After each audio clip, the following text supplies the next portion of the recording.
Every idea starts with a problem. Warby Parker's was simple. Glasses are too expensive. So, they set out to change that.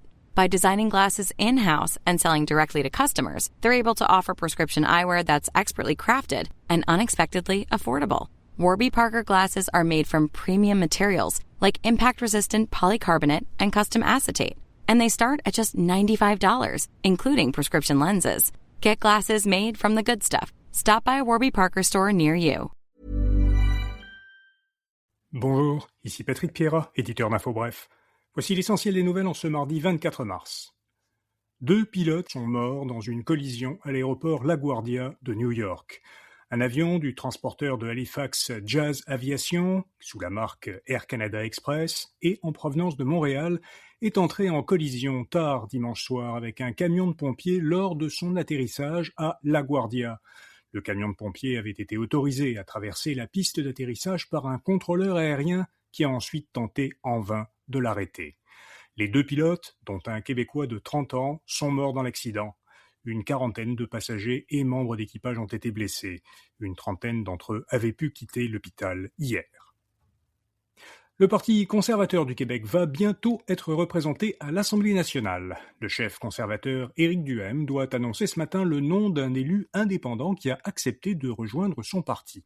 Selon plusieurs médias, c'est l'ancienne ministre caquiste Maïté Blanchette-Vézina qui rejoindrait jusqu'aux prochaines élections les rangs conservateurs. La députée de Rimouski avait participé au congrès du PCQ en janvier. Elle avait accepté de déposer un projet de loi coécrit avec Duhaime. Le Comité des droits de l'homme des Nations Unies, un organe de l'ONU qui est composé d'experts indépendants, se dit préoccupé par le projet de constitution du Québec. Il affirme que ce projet du gouvernement Legault pourrait porter atteinte aux droits des minorités culturelles et linguistiques et à ceux des Premières Nations. Les experts soutiennent que, dans sa version actuelle, le texte permettrait au gouvernement québécois de ne pas être tenu de respecter des engagements internationaux en matière de droits de la personne. Est-ce qu'on verra bientôt la fin des clauses de bail interdisant les animaux ?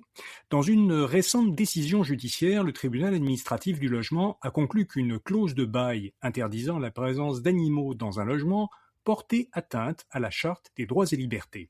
Cette décision pourrait-elle créer un précédent et faire jurisprudence ? Éric Sansouci, porte-parole de la Corporation des propriétaires immobiliers du Québec, ne croit pas que ça va être le cas, du moins pas dans l'immédiat, car selon lui, la décision du tribunal est liée à un cas précis et la loi ne change pas. C'est ce qu'il a expliqué en entrevue à InfoBref. Vous pouvez lire ses explications à infobref.com ou en cliquant sur un lien dans la description de cet épisode. La société torontoise d'intelligence artificielle Cohere a signé un protocole d'entente avec l'entreprise suédoise Saab. L'objectif, c'est d'évaluer la possibilité d'intégrer de l'IA développée par Cohere au système d'alerte et de surveillance Global Eye de Saab. Saab installe ce système sur des avions Global 6000 et 6500 de bombardiers, des appareils qu'elle convertit en avions radars pour les forces armées. Or, l'entreprise suédoise cherche actuellement à décrocher un contrat du gouvernement fédéral. Ottawa prévoit en effet d'investir environ 5 milliards de dollars pour acheter une flotte de 6 avions de détection avancés. Des discussions ont lieu à Montréal sur un nouvel organisme international pour financer des dépenses de sécurité. Les représentants de 18 pays sont réunis à Montréal depuis hier et jusqu'à demain pour négocier les modalités entourant la création de la Banque de la Défense, de la Sécurité et de la Résilience. Ce nouvel organisme viserait à mobiliser des capitaux privés pour financer des initiatives liées à la défense, à la sécurité et à la résilience dans les chaînes d'approvisionnement. Le choix du siège social fait aussi l'objet de négociations et Montréal figure d'ailleurs parmi les villes envisagées.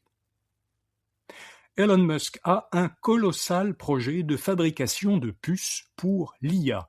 Le milliardaire a communiqué les grandes lignes du projet Terafab, qui serait mené conjointement par ses sociétés Tesla, xAI et SpaceX.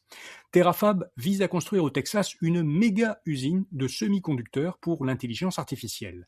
Une partie de la production serait destinée à des centres de données qui seraient situés dans l'espace. L'usine aurait une capacité de production annuelle d'environ 50 fois la production mondiale actuelle de puces d'IA haut de gamme. Elon Musk a présenté ce projet comme la prochaine étape vers la création d'une civilisation galactique. Et en parlant de science-fiction, le film Projet Dernière Chance a pris la tête du box-office nord-américain. Le film des réalisateurs américains Phil Lord et Chris Miller a récolté plus de 80 millions de dollars américains lors de son premier week-end en salle aux États-Unis et au Canada. C'est le meilleur démarrage d'un film depuis Oppenheimer en 2023, si on exclut les suites des films faisant partie d'une série.